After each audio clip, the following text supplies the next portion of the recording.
Assalamualaikum warahmatullahi wabarakatuh.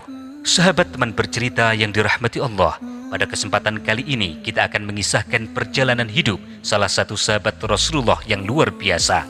Namanya Abdurrahman bin Auf. Ia adalah sosok yang dikenal karena kedermawanan, kecerdasan di dalam berdagang, serta keberaniannya dalam memperjuangkan Islam.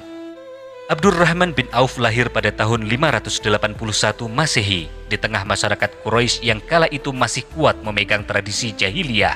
Ia termasuk dalam golongan as-sabiqun al-awwalun, yakni para sahabat yang pertama kali menerima seruan Islam.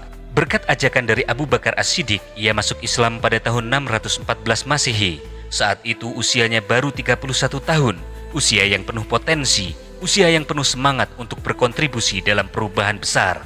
Sejak memeluk Islam, Abdurrahman bin Auf tidak hanya menjadi seorang muslim yang taat, tetapi juga menjadi pejuang gigih di dalam dakwah Rasulullah SAW.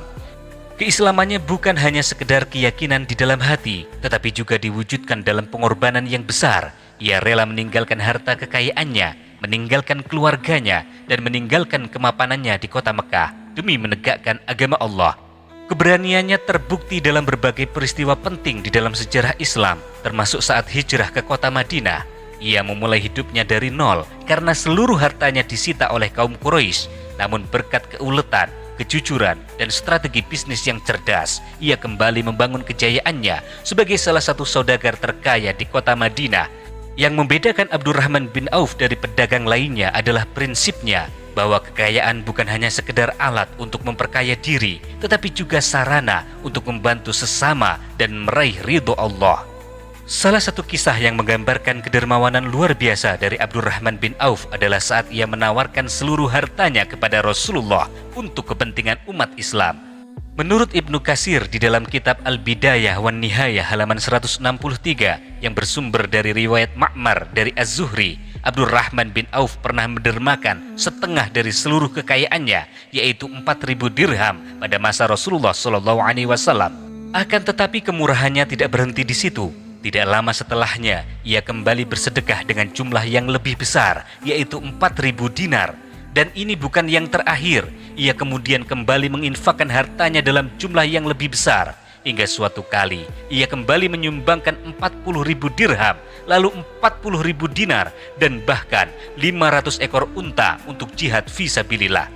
Pada kesempatan yang lain, ia juga mendonasikan 1.500 unta miliknya, yang pada masa itu, unta merupakan komoditas utama di dalam perdagangan dan transportasi. Bahkan setelah wafat, warisan kekayaan Abdurrahman bin Auf tetap menunjukkan betapa besarnya rizki yang Allah berikan kepadanya. Riwayat menyebutkan bahwa jumlah emas yang ditinggalkan sangat banyak, sehingga harus dipotong dengan kapak supaya bisa dibagikan kepada orang-orang yang berhak menerimanya. Selain itu, Abdurrahman bin Auf meninggalkan 1.000 ekor unta, 100 ekor kuda, dan 3.000 ekor domba yang semuanya itu dipelihara di Baqi. Kepemilikannya atas sejumlah besar hewan ternak ini menunjukkan ia tidak hanya sukses dalam perdagangan, tetapi juga dalam usaha peternakan dan juga agribisnis. Ini merupakan salah satu sumber pendapatan utama masyarakat Arab pada masa itu. Dalam lingkungan yang bergantung pada hasil ternak dan juga perdagangan lintas wilayah, Abdurrahman bin Auf berhasil membangun kerajaan bisnis yang sangat luas dan memberikan manfaat yang besar bagi komunitas umat Islam.